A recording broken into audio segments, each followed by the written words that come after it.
Hey all you cool cats and kittens out there. I wanted to demonstrate Elixir's hot code reloading feature that is supported on the Gigalixir hosting platform. So here I have Chronic's iPhone application being in the simulator, running in the simulator here. And the time you see here is being updated every second from an Elixir process that is running on Gigalixir. And these times are being pushed every second through a WebSocket connection. And we want to be able to update that server application on Gigalixir without killing all the Elixir processes and thereby bringing down all the users' timers. And there's two ways to deploy on Gigalixir, one that supports that scenario and one that doesn't, and I want to show you both. Okay, the first deployment strategy for Gigalixir that I want to show you is kind of the common one that you would see on Heroku, where you git push a change, a git hook is received, and the deployment starts to happen.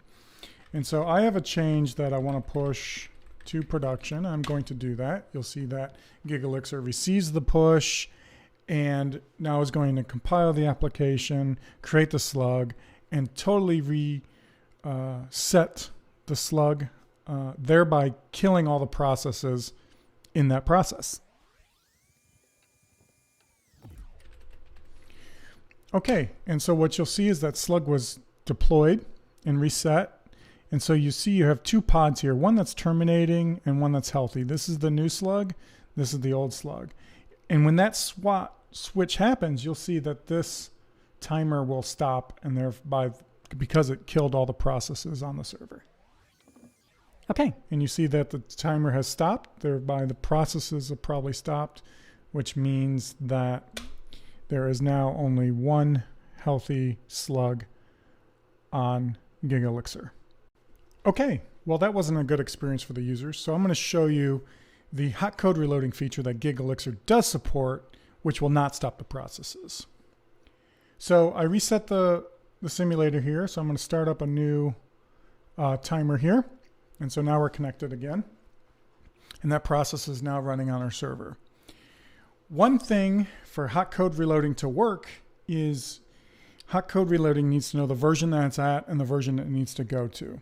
So anytime you want to deploy a new change to the application, you have to update the version file.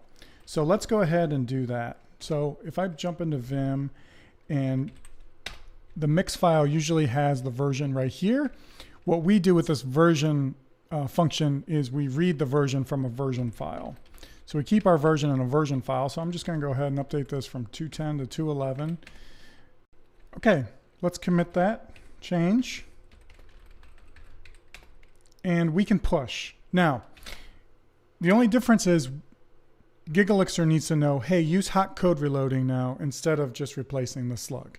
In order to do that, we can send an extra header with our git commit over to Gigalixir so it knows to use hot code reloading. And you can do that by just doing git config, and we want to add it to our work tree config, and we're going to add extra header, Gigalixir hot true, because Gigalixir is hot.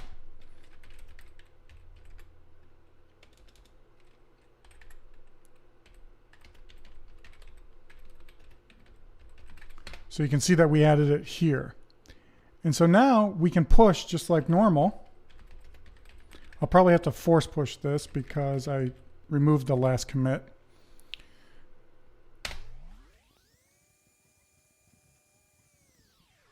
Okay, what you can see now is that Gigalixir did replace the slug, or upgraded the slug instead of replaced it. And if we do a Gigalixir PS, you'll see that we're already healthy and the timer never stopped.